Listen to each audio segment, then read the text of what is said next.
നമ്മുടെ നാട്ടിൽ പലവരും ഒരു വിദേശ വിദ്യാഭ്യാസം ചൂസ് ചെയ്യാൻ സമയത്ത് അവർ ഓപ്റ്റ് ചെയ്യുന്ന അവരുടെ ഇൻഫർമേഷൻ കളക്ട് ചെയ്യുന്ന സ്ഥലം എന്ന് പറയുന്നത് പലപ്പോഴും യൂട്യൂബും ഇൻസ്റ്റാഗ്രാമും ആണ് എന്നുള്ളതാണ് ഇതിൻ്റെ ഒരു സാഡ് റിയാലിറ്റി.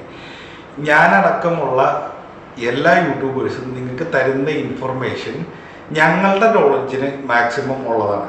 അപ്പോൾ നിങ്ങൾ ഇതിൽ മനസ്സിലാക്കേണ്ട ഒരു കാര്യം എന്താണെന്ന് വെച്ച് കഴിഞ്ഞാൽ, നിങ്ങളൊരു വിദേശ വിദ്യാഭ്യാസം ചൂസ് ചെയ്യുന്ന സമയത്ത് ഇതിൽ നിങ്ങളുടേതായ കുറേ എഫേർട്സും കൂടെ വേണം. നമ്മൾക്ക് തരുന്ന ഇൻഫർമേഷൻ നമുക്കറിയാവുന്ന ബെസ്റ്റ് ഓഫ് നോളജിലാണ് തരുന്നത്.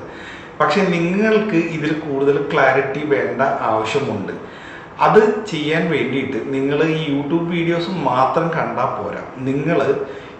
നിങ്ങൾക്ക് പറ്റിയ കോഴ്സുകൾ ഏത് യൂണിവേഴ്സിറ്റിയിൽ അവൈലബിൾ ആണ്, അവിടെ നിങ്ങൾക്ക് ജോയിൻ ചെയ്യുമ്പോഴുള്ള ഫീസ് എത്രയാണ്, എൻട്രി റിക്വയർമെൻറ്റ് എത്രയാണ് എന്നിങ്ങനെയുള്ള കാര്യങ്ങളൊക്കെ നിങ്ങൾ ഈ വെബ്സൈറ്റുകളിൽ പോയി നിങ്ങളൊന്ന് കണ്ടുപിടിക്കണം.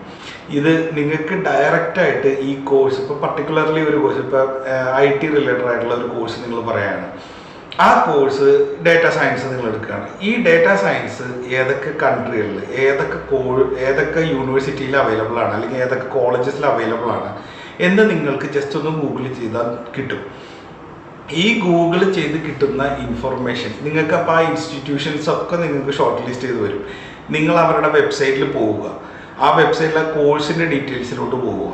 ആ ഡീറ്റെയിൽസിൽ പോയിട്ട് നിങ്ങൾക്ക് നോക്കിയാൽ നിങ്ങൾക്ക് കണ്ടുപിടിക്കാൻ പറ്റും ഇതിൻ്റെ ഫീസ് എത്രയാണ്, ഇതിൻ്റെ എൻട്രി റിക്വയർമെൻറ്റ് എത്രയാണ്, പുറം രാജ്യത്തുനിന്ന് ഒരു സ്റ്റുഡൻറ്റ് അപ്ലൈ ചെയ്യുമ്പോൾ അവരെ ബാധിക്കാവുന്ന ക്രൈറ്റീരിയാസ് എന്തൊക്കെയാണ്. ഇനി